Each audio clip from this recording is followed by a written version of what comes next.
E aí, pessoal, quarta-feira, hoje é dia de seminários de conjuntos, mas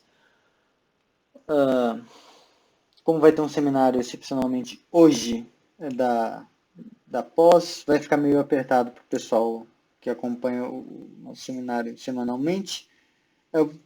Caso eu vou fazer esse vídeo para caso eles tenham tempo de assistir um pouco depois, no tempo que eles já tinham reservado para isso, eles assistirem, tá? Mas fazer o seminário mesmo ia ficar um pouco complicado. Então, no último seminário a gente discutiu a prova do teorema da recursão e outras coisas, só que como eu perdi muito tempo fazendo uns exemplos mal feitos de como usar a recursão, a parte final do teorema ficou meio estranha. Então vou dar uma revisada aqui breve, tá? Por isso isso aqui já está até escrito. É que eu gravei um pedaço antes, não gostei, estou começando de novo, tá? A gente tinha visto isso aqui, ó. O teorema da recursão é isso. Se você tem W, uma boa ordem, tá? Então W é um conjunto, isso aqui é uma boa ordenação em W. E f de xy é uma fórmula funcional em xy, ou seja, para todo x que existe no universo, há exatamente um y que torna a sentença verdadeira, tá? Quando você substitui os valores, tá? Então, se você está com essas hipóteses aqui, existe uma única função, essa função aqui que existe é única, tal que o domínio da sua função é W e ela satisfaz essa condição aqui, ó, tá bom? No sentido de que significa que para todo W da sua boa ordem, a f do W se obtém quando você pega todas as f's anteriores, tá?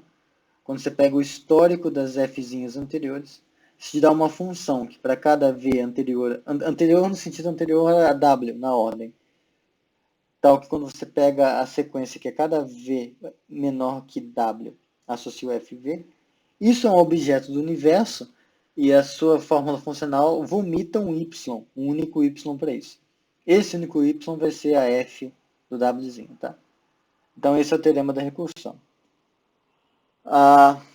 Daí, bom, a parte da unicidade é tranquila, porque se você tiver uma outra g que satisfaz essa mesma propriedade aqui no lugar do f, então elas têm que ser iguais, porque se elas fossem distintas, existiria algum w que atesta isso, tal que f de w é diferente de g de w, só que pela minimalidade a gente ia ter isso. Ó. A gente ia ter f de v igual a g de v para todo v menor que esse w, só que isso implicaria que essas sequências aqui são iguais.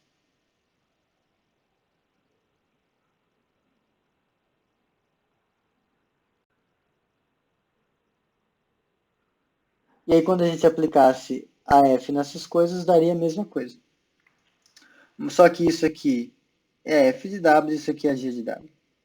Então, a unicidade, argumento clássico de indução, segue naturalmente. A gente só precisa se convencer de que essa desgraça é de fato, essa regra de fato define uma função. Tá?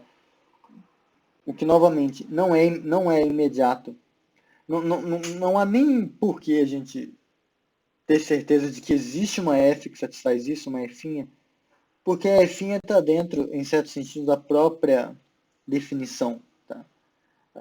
A gente vai ver ao longo da demonstração que não é exatamente isso que acontece, mas é como se fosse. Então, isso torna a coisa um pouco confusa. A ideia da prova que a gente discutiu começa assim. Eu adaptei ela do livro do Schechter. A gente pega um elemento que não está no W, tá? E acrescenta ele. Então a gente cria uma nova boa ordem, colocando esse cara em cima de todo mundo. Tá? Então a gente estende a boa ordem fazendo, declarando todo mundo que está no W menor que esse símbolo aqui. Infinito que seja. Tá? É como se estivesse aqui. Ó. Tá um negócio assim, a gente colocou um outro depois. Tá legal? Bom, aí o que a gente vai fazer? A gente vai mostrar que para todo V que pertence a Y, esse cara aqui, existe uma f de V nas condições desejadas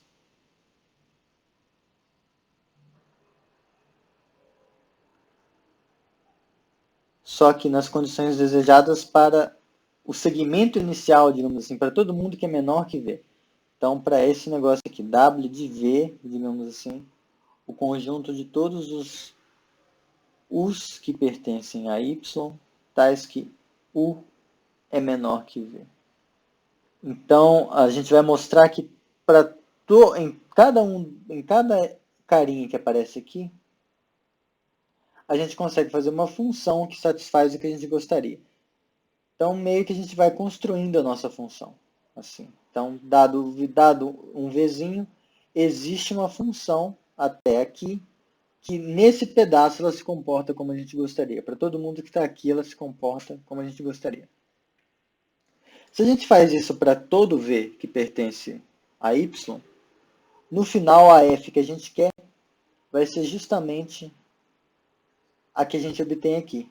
A F vai ser igual a F de infinito. Tá? Porque aí ela vai estar satisfazendo aquilo que a gente queria para todo mundo que veio para trás. Só que todo mundo que veio para trás é o W. Tudo bem? Agora, para a gente mostrar que para todo V em Y existe esse negócio, a gente argumenta por indução. A ideia é mostrar o seguinte: vamos assumir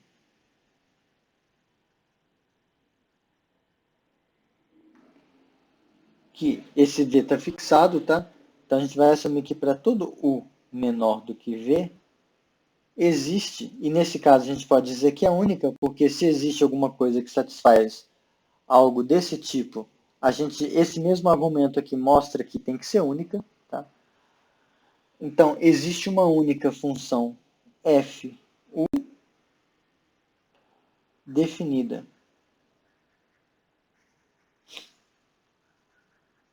em WU, onde WU é a mesma ideia do que está esse aqui, né? W é o conjunto de todos os T's que pertencem a Y, tais que T é menor que U. Tá? Sempre que eu escrever W com uma letra embaixo, vai ser... Aliás, deveria ser Y com a letra embaixo, né? Tudo bem.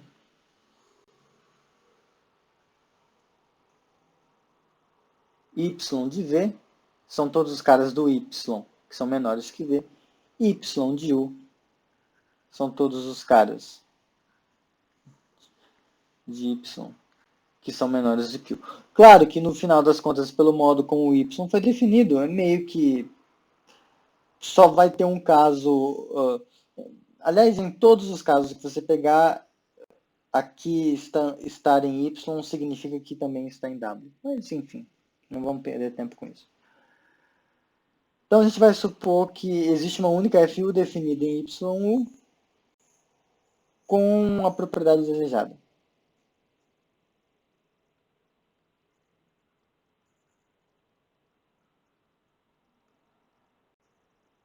E aí, com isso,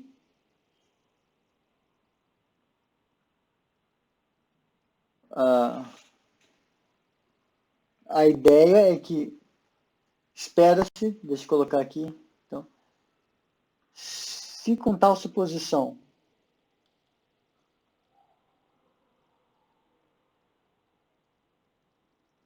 mostrarmos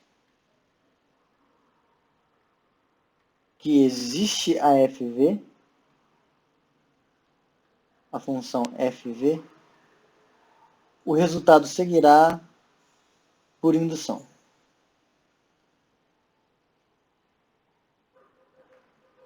Indução transfinita, no caso. Aquele resultado de indução que a gente viu provavelmente no seminário retrasado, tá? Esse aqui, ó. A indução sobre boas ordens. A gente viu que se temos uma fórmula na variável x, tal que para todo w da sua boa ordem, essa implicação é verdadeira, e essa implicação diz o quê? Se a fórmula é verdadeira para todo V menor que o W, então a fórmula é verdadeira para o W. Se a gente consegue mostrar que a nossa fórmula satisfaz isso para todo W, então a fórmula tem que ser verdadeira para todo W. Tá? No caso, a fórmula Px para a gente vai ser existe Fx com as propriedades desejadas. Tá? Então vai ser isso que a gente vai fazer. Então vai seguir disso. Agora, a gente só tem dois casos para analisar. Um caso que a gente fixou o V, né? E está supondo que para todo U menor que V existe a FU. Então, há dois casos. Caso 0, ou melhor, vou escrever aqui, caso sucessor. Aliás, esse caso poderia até ser chamado de caso 1, porque é sucessor, né? Então, o caso sucessor, o que a gente quer dizer com isso? Então, suponha que existe, a gente supõe que existe U que pertence a Y, tal que V é o menor elemento do conjunto de todos os x's que estão em Y, tais que U é menor do que X. Ou seja, o seu V está aqui está o Vzinho que a gente fixou. Estamos supondo que existe um U, tal que o V é o primeiro que é maior do que o U. Então, em certo sentido, ele é o sucessor imediato. Tá? Então, nesse caso, a hipótese, a gente já tem uma função FU definida no YU.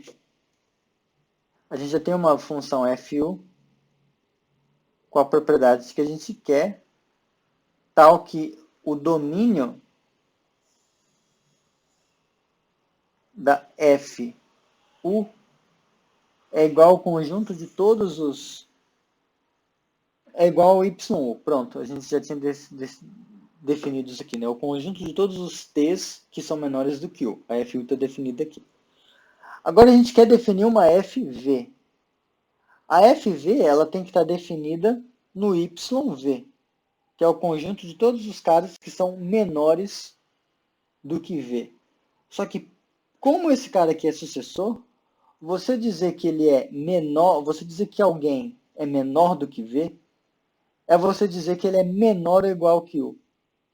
Porque, veja, a gente quer ver quem mora em YV. Lembrando que YV são os, sei lá, S's que pertencem a Y, tais que S é menor do que V. E a afirmação que eu faço para vocês é que isso é o YU unido com o próprio U. Ou seja, o conjunto de todos que são menores ou iguais que U. Por quê? Bom, o U certamente é menor do que o V. Isso não há dúvidas quanto a isso. Então, toda essa galera que está aqui dentro, desse Y união Uzinho, eles têm que estar aqui dentro. Só que não pode existir nenhum outro, não pode existir um S menor do que V, que não mora aqui, porque se existisse, ele ia estar aqui dentro. Ó.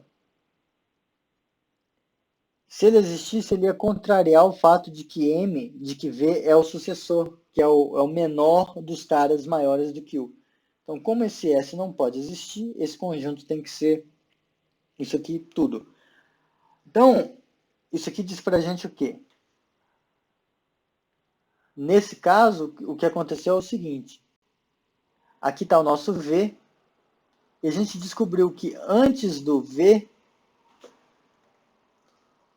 está o nosso V, a gente descobriu que ele é sucessor de um cara, e esse cara é tal que, quando a gente olha todo mundo que veio antes dele, tem uma função aqui que faz exatamente o que a gente quer, que é a FU. Só que a gente precisa, o nosso desejo é definir uma função fv. E a fv precisa estar definida para todo mundo menor do que o v. Então, falta só, como essa fu já deu conta de toda essa galera aqui, ó, falta só definir quem seria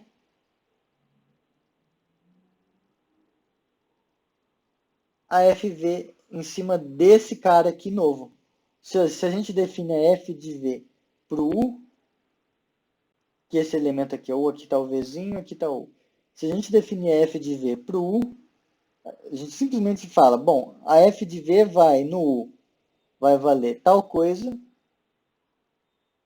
e nos outros, num tzinho qualquer que eu pegue aqui, a fv de t vai ser exatamente a f de u, que já sabe dizer o que é isso, aplicada em t.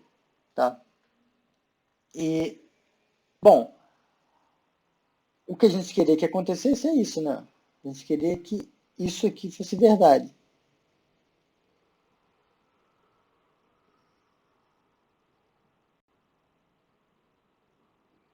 Deixa eu só ver se eu estou usando a mesma letra. Isso, eu vou usar essa letra.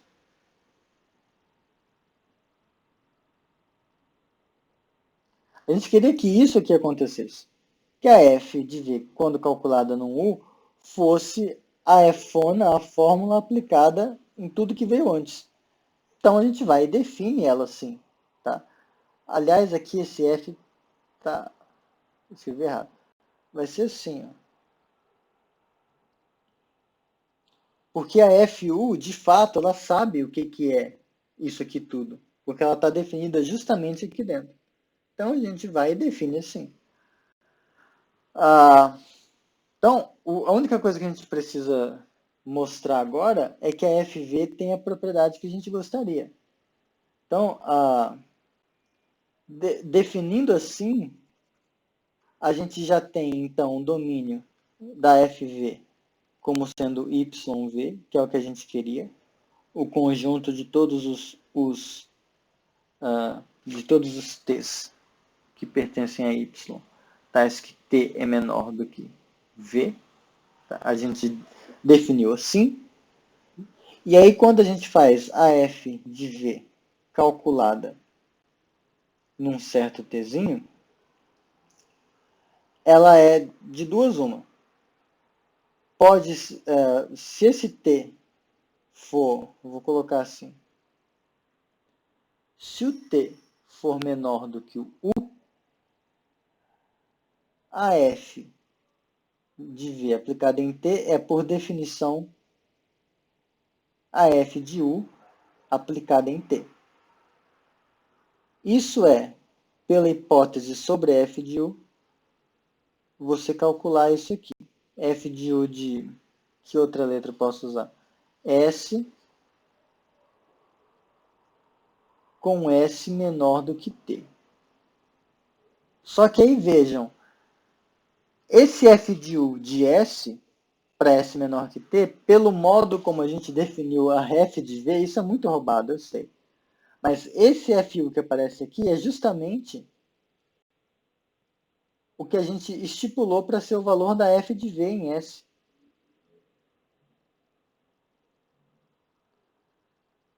Então está valendo aquilo que a gente queria se o T for menor do que U. A F de V aqui no lugar, F de V aqui no lugar. Tá ótimo.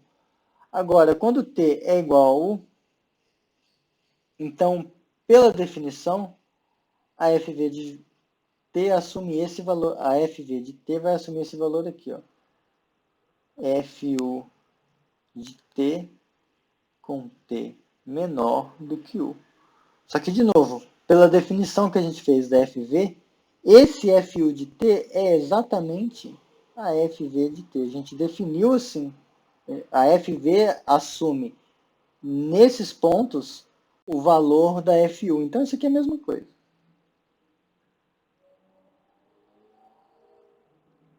Então, em todo caso, a gente está com a nossa FV que a gente definiu, satisfaz a condição que a gente tinha exigido. por indução, que a gente queria que isso aqui acontecesse para cada FV, a gente queria que isso aqui acontecesse para cada, ou melhor, para cada... Tá, deixa eu colocar aqui o que a gente queria. Essa propriedade desejada aqui, deixa eu colocar aqui especificamente o que é. A gente quer que o domínio da f de v seja y de v, e a gente quer também que quando a gente faça f de v de t, isso seja a fórmula funcional aplicada nos f de v de s que vieram antes do t. A gente quer mostrar isso. Ou seja, quer mostrar que em cada estágio vale aquela propriedade geral. Tudo bem? Ok, então o caso sucessor foi. O outro caso é o caso limite. Se não existe o que pertence a y, tal que v é igual ao menor elemento desse conjunto aqui,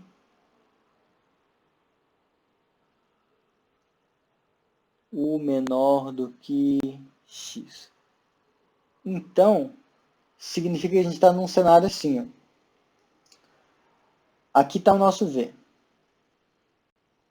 Então, não existe um u tal que ele é o menor elemento que veio depois desse cara. Então, ou esse v é o menor elemento, tá? do conjunto, ou a situação que a gente tem é a seguinte: se ele não é o menor elemento, tem alguém que veio antes dele, só que como ele não é o menor elemento que veio depois desse, tem que ter um outro. Como esse cara que o V também não é sucessor desse, tem que ter um outro. Então, tem que ter um outro. Então, tem que ter um outro. Então, ele está sendo, em certo sentido, limite das coisas que vieram antes, tá bom? Então, aqui há um subcaso, né? Pelo que a gente discutiu aqui. Aliás, isso vale até eu alterar no livro, porque no livro eu não tomei cuidado com esse subcaso. Mas se o V que a gente pegou é igual ao menor elemento do W, a gente define o V, f de V como sendo a fono do vazio.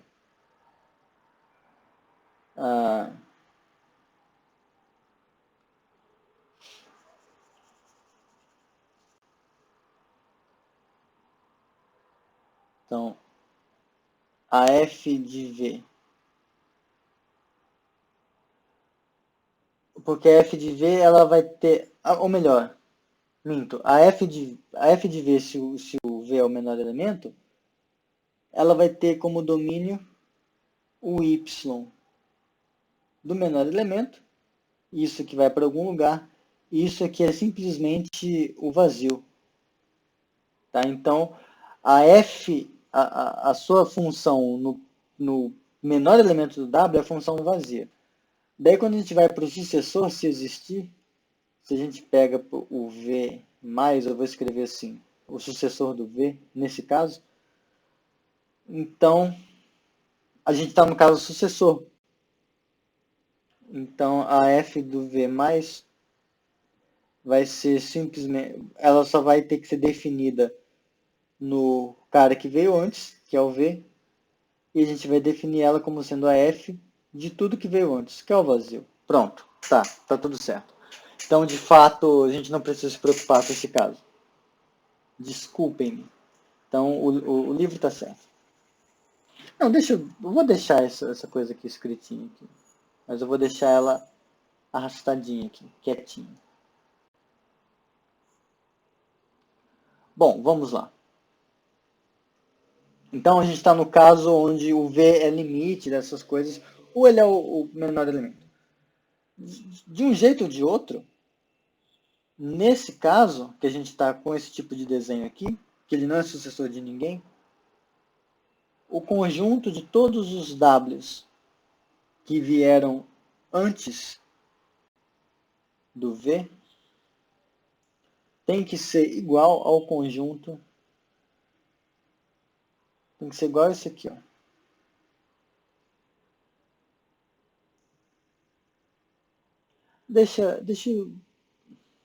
Eu vou escrever, depois eu escrevo de um jeito melhor. T's que pertencem a Y, tais que T menor do que 1. Então, em outras palavras, o YV, que é o conjunto de todo mundo que é menor do que o V, vai ser igual à união dos Ys, onde U é menor do que o T. Isso é um exercício praticamente trivial, tá bom? Eu tô gravando? Eu tô com medo de não estar gravando. Quanto tempo eu tô falando? Tô falando há 26 minutos. Eu falo, hein? Mas tá. Aqui, vejam, se a gente pega um cara que é menor do que o V, então é aquilo que eu falei, o fato de que V não é sucessor de ninguém, o fato de que não existe um U, tal que o V é o menor dos caras que é maior do que o U, diz pra gente que se você pegou um T aqui dentro, então tem que existir alguém que ainda é menor do que o V, que é menor do que o T. Aqui eu escrevi o contrário, né? Aqui eu escrevi errado. É isso aqui. U menor que V. Pronto. Então, se você pega um T aqui dentro, então como V não é sucessor desse cara, não pode ser pela hipótese, significa que existe um U tal que o T é menor do que o U e esse U é menor do que o V. Ou seja, a gente está dizendo que o T precisa estar no conjunto dos caras que são menores do que o U. Agora, se você pega alguém que mora aqui dentro, um T' que mora nessa união, então existe um U menor do que o V, tal que o T' é menor do que o U. Mas então T' é menor do que o U, que é menor do que o V, então está aqui dentro. Então, resolvido o exercício. Então, nesse segundo caso, a gente consegue expressar o domínio do que vai ser a função FV como sendo união dos domínios das funções que já existem. Essa é a graça. Então, note que YV, que é o domínio da FV que queremos,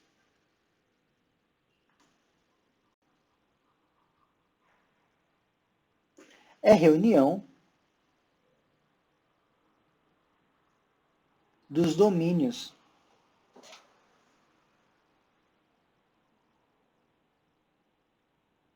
das FUs que existem por hipótese.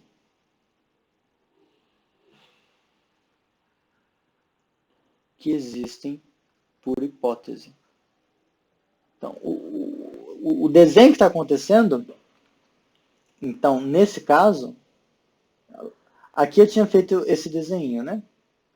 O desenho que está acontecendo aqui é o seguinte. Eu tentei criar uma nova lousa. Criei. Aqui está o nosso V. Mas, nesse caso, ele não é sucessor. Então, a gente sabe que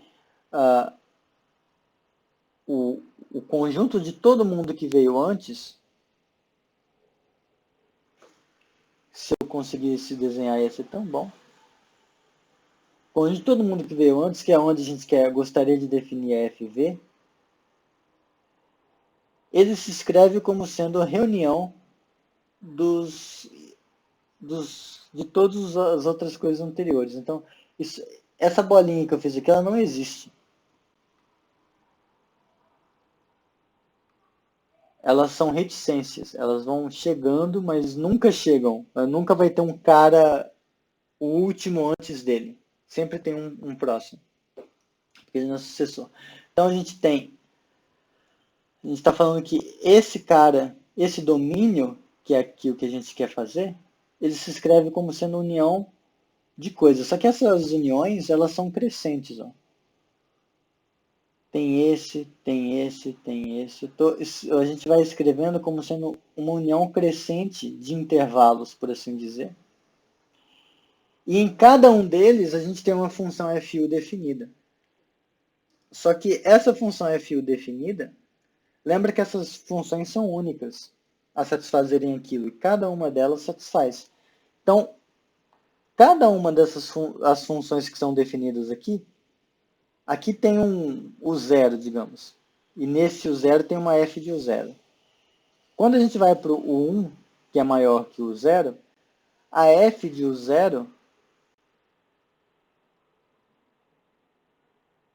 contém a f de 1 contém a f de 0, ela estende. Então a gente está estendendo essas funções.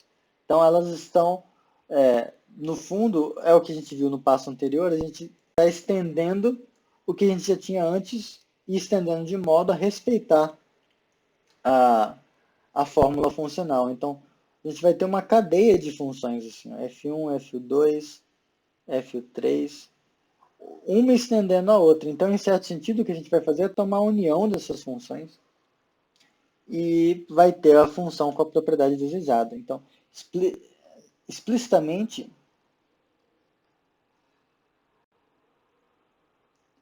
a gente define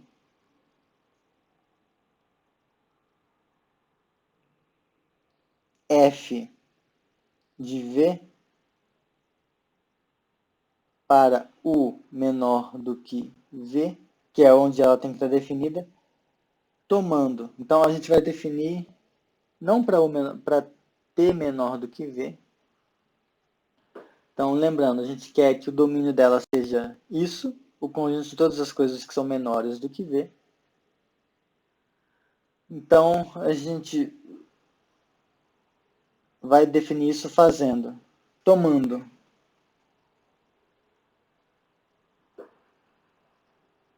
u menor do que v, tal que t é menor do que u, e a gente pode fazer isso em vista dessa igualdade. Se eu pego alguém aqui, então existe um u menor que v, tal que o t é menor que u, então a gente pode fazer isso. E fazendo, a gente vai definir a f de v de t como sendo exatamente a f de u para esse u calculado em t. Então a gente quer calcular a f de v num tzinho que está aqui. Bom, a gente encontra um u que é maior do que ele e usa a f de u correspondente para calcular. Como cada uma delas estende a seguinte, a anterior, isso está dando uma função bem definida. A ideia é essa. Agora, por que isso funciona direitinho? Veja só. Então, note que se a gente tem u menor, deixa eu só tomar cuidado para usar a mesma notação. Se a gente tem u menor que u' menor do que v, então quando a gente faz, eu vou mostrar para vocês que de fato ocorre, elas respeitam, tá? A f de u' estende a f de u. Então quando a gente calcula a f de u' de t da função que está no índice maior,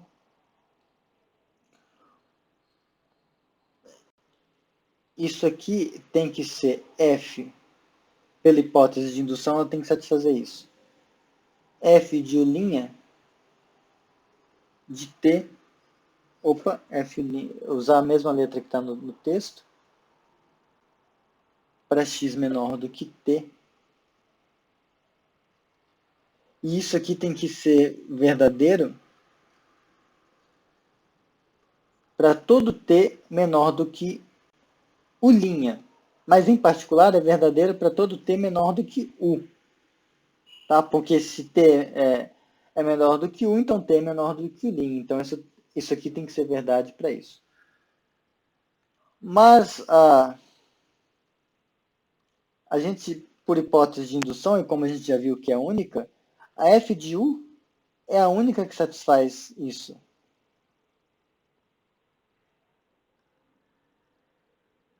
Ela é a única que satisfaz isso. Lembra que a gente viu que se uma f e uma g satisfazem esse mesmo tipo de condição, então elas têm que ser iguais? Então, aqui a gente está pegando a f' e restringindo a todo mundo que é menor do que u. Só que a f de u, quando ela, como o domínio dela, todo mundo que é menor do que u, ela é a única que faz isso. É a única que satisfaz isso. Portanto, por essa unicidade, mas se quiserem, vocês podem provar de novo, mas segue que a f de u' de t tem que ser igual a f de u de t, nesse caso.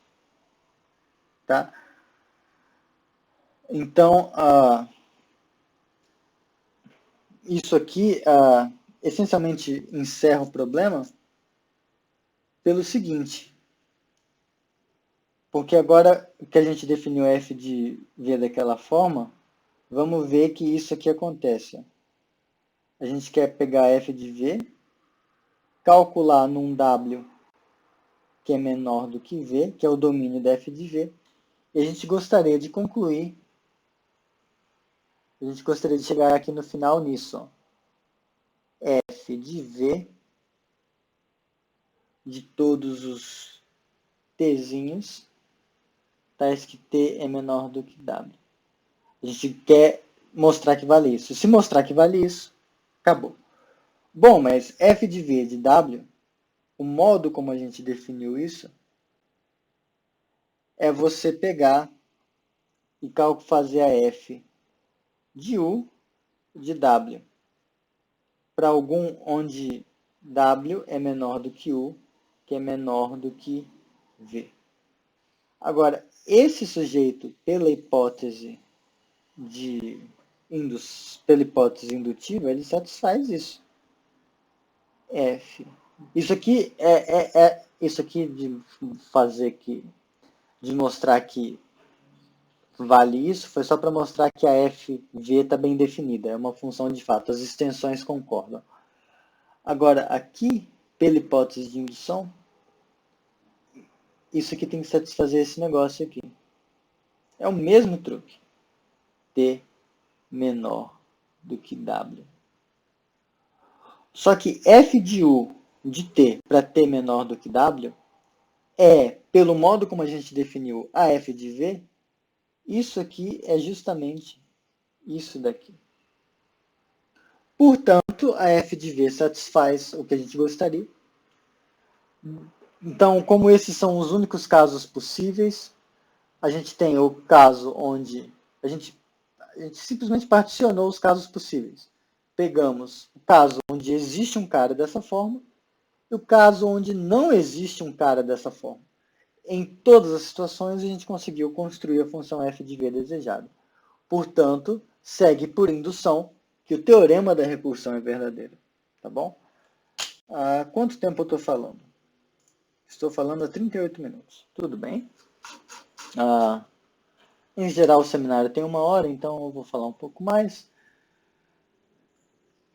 Isso quase mata o que a gente vai precisar para provar a equivalência entre o princípio da boa ordem geral e a axioma da escolha. A gente só precisa agora de uma leve generalização desse negócio, tá? Chamar de teorema da recursão, mas ele não é bem um teorema, que é o seguinte. Então, seja g de xy uma fórmula funcional, porque lá o que a gente fez foi obter uma função, né? Uma fórmula funcional.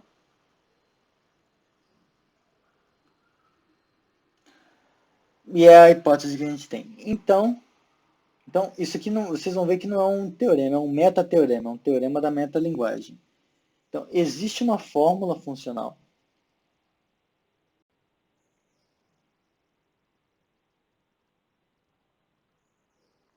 Uma fórmula funcional f de x em y, tal que,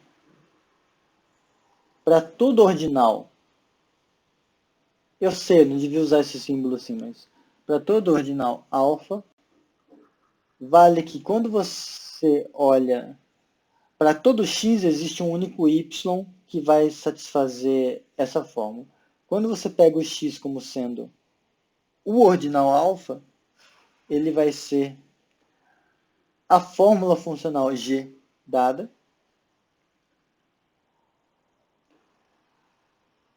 aplicada nos betas anteriores. Tá? Então, isso é uma extrapolação do teorema da recursão que a gente fez antes. Tá? Eu não vou fazer ele com cuidado agora, porque a ideia é a mesma. Ele depende disso aqui, que também é uma metaproposição. Essas coisas vão ficar um pouco mais simples de entender e de enunciar quando a gente estiver falando de classes próprias, tá? Mas isso aqui, ó, seja P de x uma fórmula na variável livre x, e vamos supor que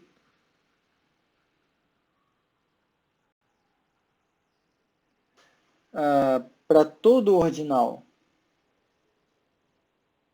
alfa tenha-se isso aqui. Se você pegar um ordinal beta menor do que alfa, e se essa implicação aqui for verdadeira,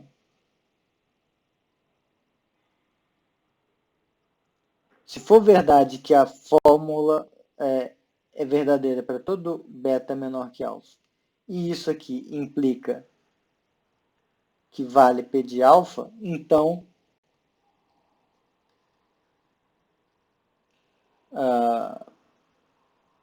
P de alfa é verdadeira para todo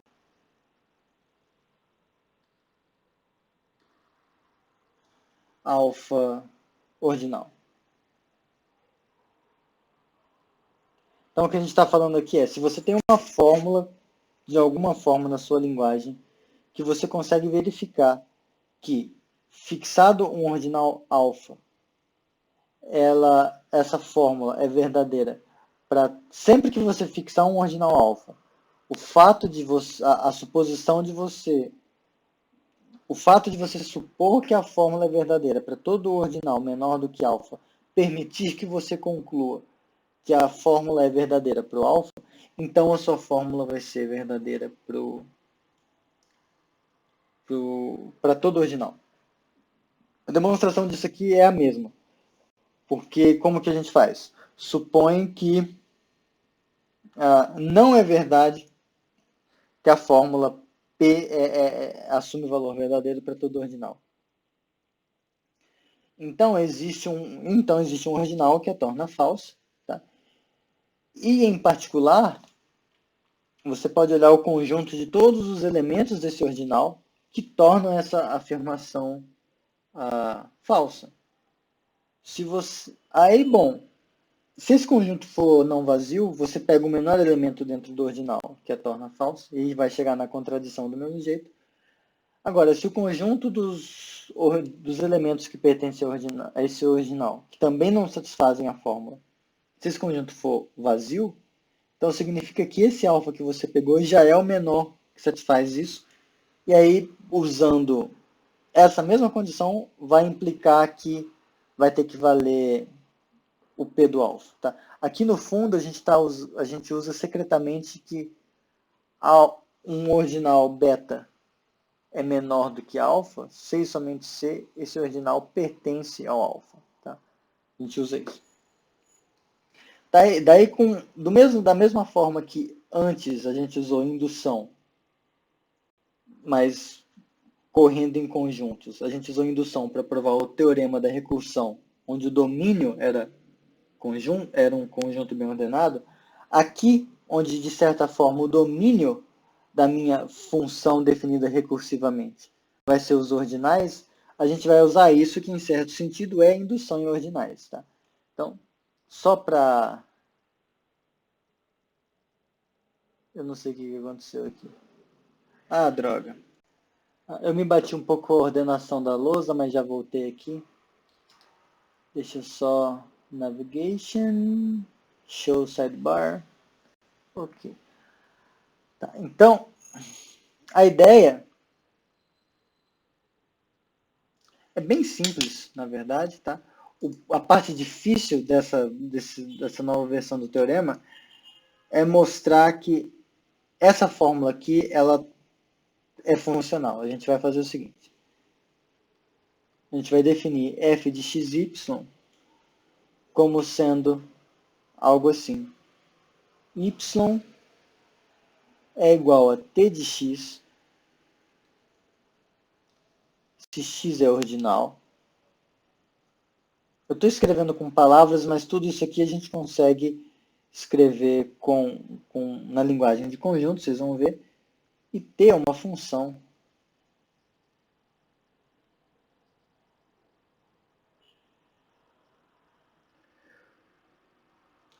com domínio, cujo domínio é x mais 1,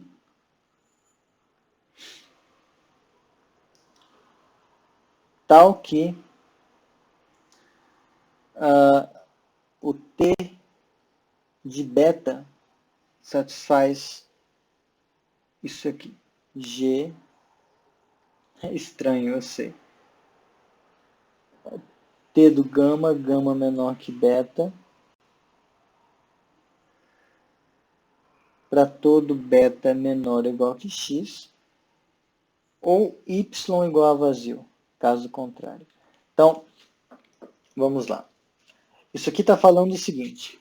A fórmula f de x e y, que vai ter, implicitamente aqui, tem que ter existe t, né?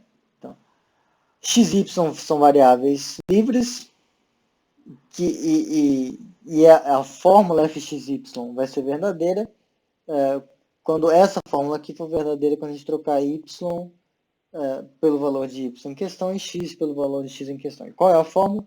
A fórmula, existe uma t, onde t é uma função cujo domínio é x mais 1, e x é um ordinal, tá? Então esse x mais 1 é só o sucessor, então isso aqui faz mais do que sentido. O y é a t de x. Nota que isso aqui faz sentido porque x mais 1 é o conjunto de todos os ordinais que são menores ou iguais que x. Então, em particular, o x está no domínio da t. Então, dizer que o y é igual a t de x faz sentido se a sua t satisfaz isso. E mais ainda, a gente pede que essa t ela satisfaça essa condição recursiva aqui, em cima da fórmula funcional g, para todo beta menor ou igual que x.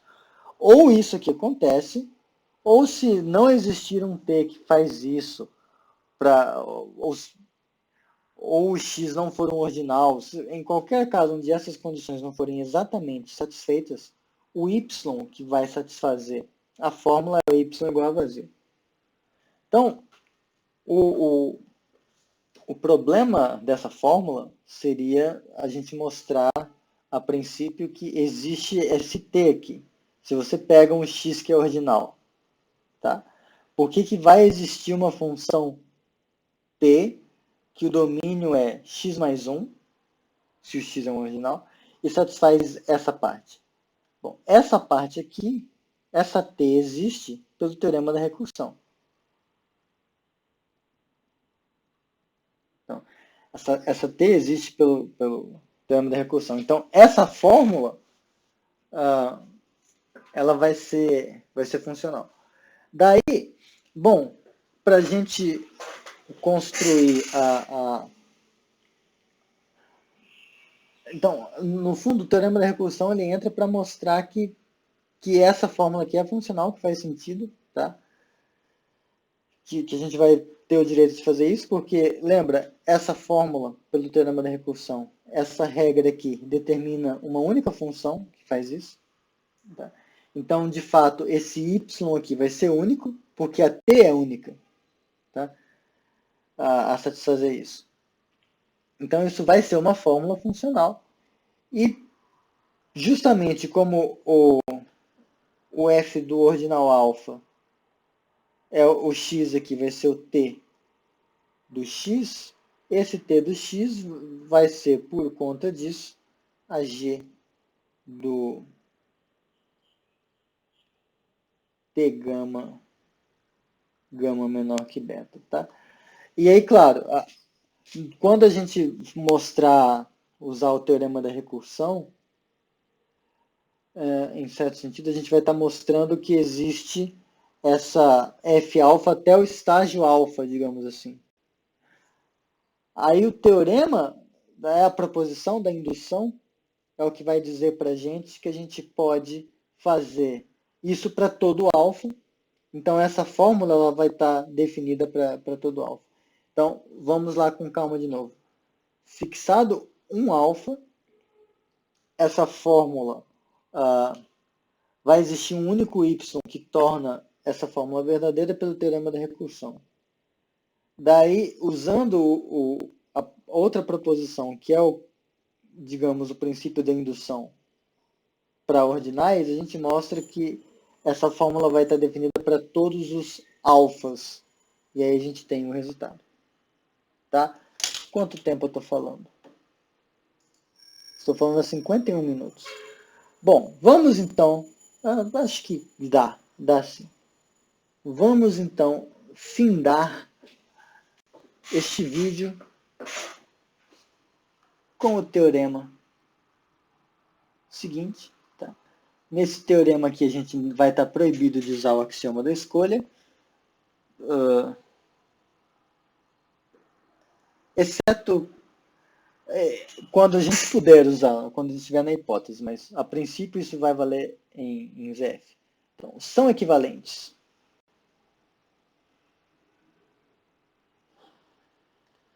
1.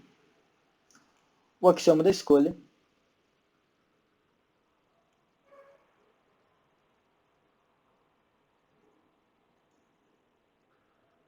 2. A afirmação de que todo conjunto pode ser bem ordenado. Todo conjunto admite boa ordem.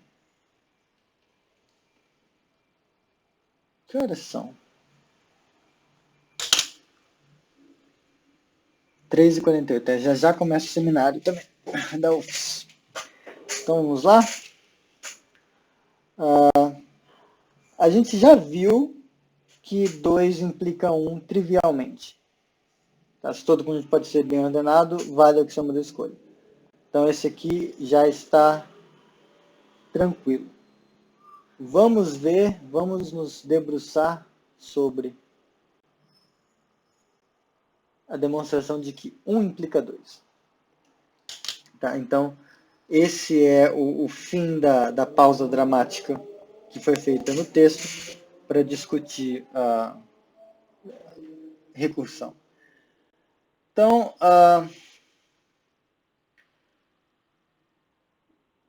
dado um conjunto X, que aqui a gente quer mostrar que existe uma boa ordem, vamos chamar de o conjunto das partes de X sem o vazio.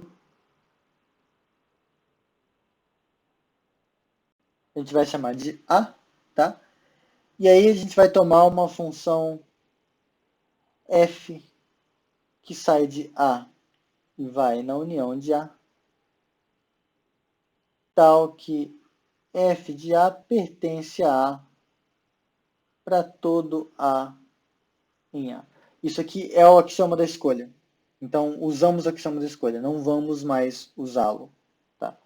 Isso aqui foi 1 só vai dar isso para a gente. Agora, fixado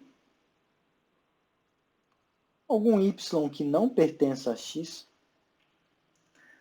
a gente vai definir uma fórmula. Então, definiremos uma fórmula funcional, né? F de xy, satisfazendo isso aqui, ó. F de alfa é igual à função escolha aplicada aqui. Cuidado que, lembra, eu uso isso aqui para denotar a imagem direta.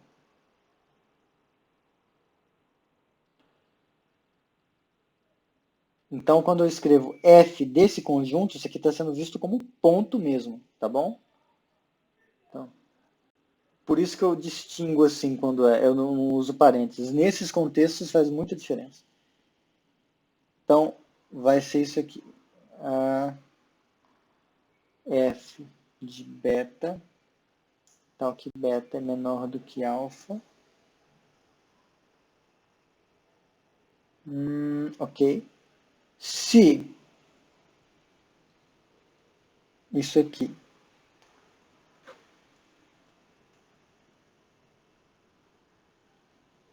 f de beta, então aqui beta é menor do que alfa. Se esse negócio for diferente de vazio, e vai satisfazer f de alfa igual a esse y que a gente fixou, caso contrário. Então vejam, a fórmula funcional que a gente vai definir, essa fona de xy, ela literalmente vai escolher um elemento, porque a função escolha ela escolhe um sujeito de cada conjunto não vazio. É isso que ela está fazendo. Então, ela vai escolher um cara daqui. Se existir alguém aqui para escolher, ou seja, se quando eu pego x menos as escolhas anteriores, ainda existe alguém que possa ser escolhido. Então, a minha função vai escolher. A minha função escolha que já está fixada. Se não houver mais quem escolher, ou seja, se deu vazio, ela vai dar y. Nota que no próximo passo, no f de alfa mais 1, por exemplo, quem a gente acrescenta, supõe que esse alfa aqui foi o primeiro onde apareceu esse y. No próximo passo, no alfa mais 1, vai ser x menos as f's anteriores, e dentre essas f's anteriores vai estar o y. Só que o y não está no x, então ele não vai afetar o fato de que isso aqui, se antes estava dando vazio, agora vai continuar dando vazio. Então, a partir do momento em que a minha fórmula funcional começa a dar y para um certo ordinal alfa, desse ordinal em diante ela vai dar sempre y, ela vai dar sempre constante. Isso aqui é meio que fosse o programa avisando, olha, não tem mais quem escolher, não tem mais o erro 404. Tá? Esse y pode ser o erro 404. Não encontrou ninguém, tá bom? Então, para a gente definir essa fórmula f de xy, tudo que a gente precisa fazer, em vista desse teorema aqui de recursão geral, a gente só precisa encontrar uma g de xy que seja adequada. Porque se a gente escolher uma g de xy que seja adequada, vai ter que existir essa f de xy que satisfaz isso aqui. Então, a gente só precisa tomar cuidado para o modo como a gente vai escolher a g de xy. Tá? Só isso. Então, vamos lá.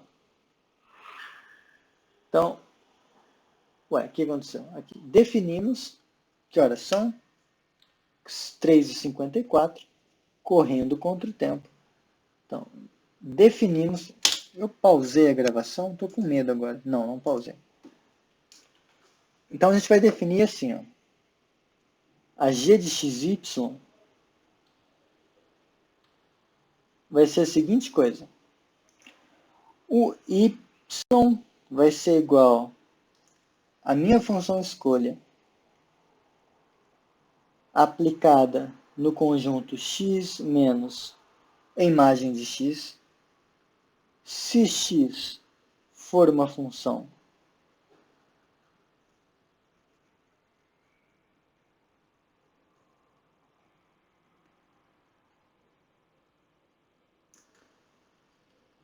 tal que x menos imagem de x, tal que isso aqui é diferente de vazio.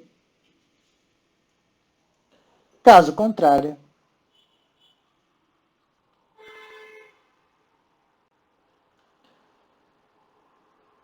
y é simplesmente igual a esse y, o erro 404. Essa fórmula g de xy, ela é funcional. Então, pelo teorema, dado um x que é função e satisfaz isso, existe um único y que satisfaz isso. Porque essa função escolha, ela é uma função que está fixada, ela existe. Tá? Se o x não for uma função, ou se o x for uma função que não satisfaz isso, então, meu amigo, só existe um y que satisfaz essa condição aqui. Então, a fórmula é funcional. Então, pelo teorema da recursão geral que a gente enunciou lá, existe uma fórmula funcional f de xy tal que f de alfa é igual a g aplicada em todos os f's de betas com betas que vieram antes do alfa para todo alfa ordinal. Aquela formulazinha linda lá que a gente viu. Ela vai ser a fórmula fxy que satisfaz isso aqui. Agora, nota que como isso aqui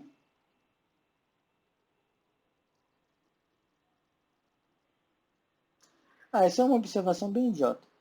Mas como isso aqui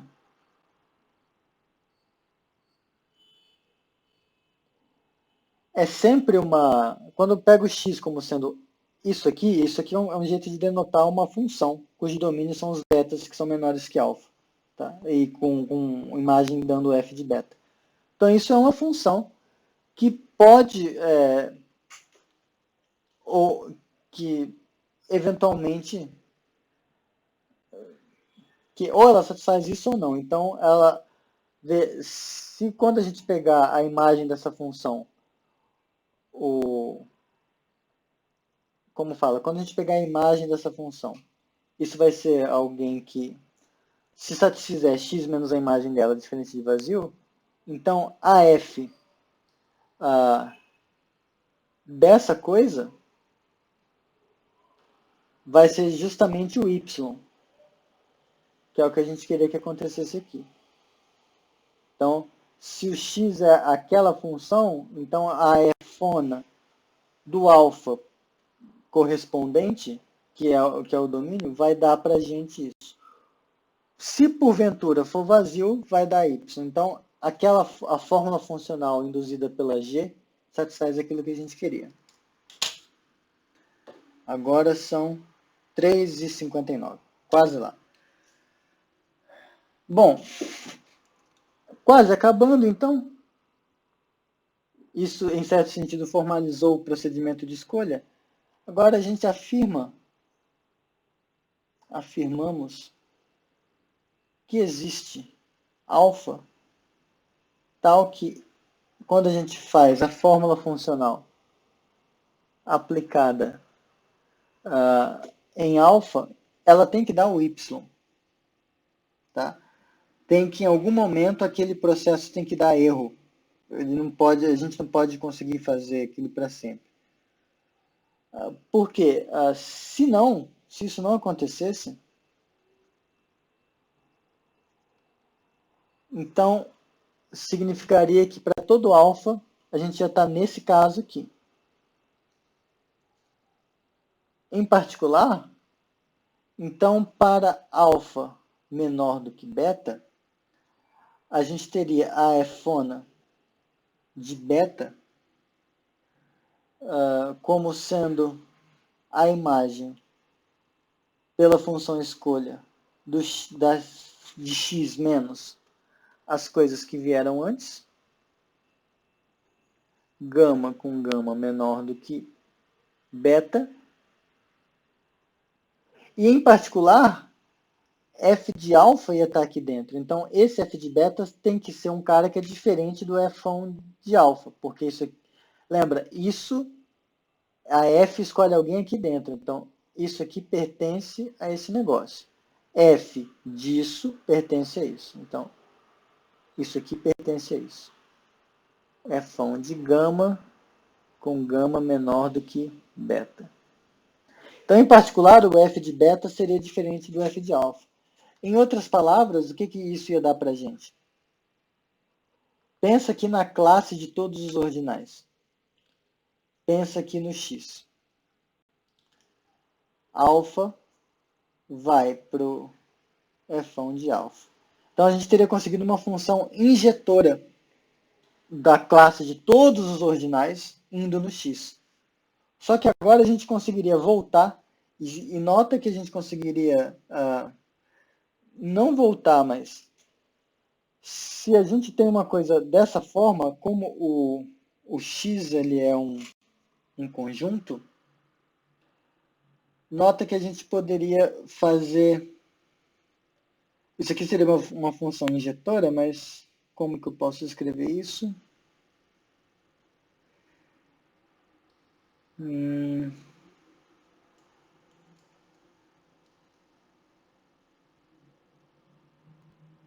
Deixa eu ver. Se a gente pega e agora escreve isso aqui, ó, x' igual ao conjunto de todos os x's que pertencem a x, tais que existe alfa com f de alfa igual a x, isso é um conjunto, porque isso aqui está bem definido. E agora a gente conseguiria definir uma fórmula funcional. Espera aí. Isso. Essencialmente, o fato de que isso aqui em certo sentido, injetor, permitiria para a gente definir esse negócio aqui, ó. T de xy como sendo a fórmula que diz que y é igual a alfa se x pertence a x' e x é igual a f alfa, ou y igual àquele y que a gente travou. Porque agora isso aqui vai ser uma fórmula funcional pelo seguinte: se você fixa um x que está aqui dentro, esse é o truque. Se a gente fixa um x que está aqui dentro, esse alfa que existe, tal que f alfa igual a x, ele é único. Porque a gente viu que se alfa é menor que beta, então f de beta é diferente de f de alfa. Então é um injetor. Então, para cada x em x, existe no máximo um alfa, tal que o f alfa é igual a x. Só que, mais do que isso, para todo... Como chama? Para todo alfa, como a gente está supondo que isso aqui nunca dá y, então para todo alfa vai ter alguém que satisfaz isso. Então, em certo sentido, a gente mostrou que o conjunto dos ordinais é um ordinal. Vou deixar vocês pensarem um pouco a respeito disso para refletirem. Tá? Mas, essencialmente, se isso aqui não acontece, então a gente consegue fazer uma função injetora dos ordinais em x, uma correspondência injetora dos ordinais em x, e isso permite para a gente, de certa forma, indexar os ordinais por elementos de um conjunto. E aí, em certo sentido, a gente vai estar mostrando que os ordinais são imagem de um conjunto por uma função. Portanto, os ordinais seriam um conjunto, só que os ordinais não são um conjunto. Eles são grandes demais para isso. Portanto, não pode acontecer isso. Logo, existe um alfa tal que isso acontece.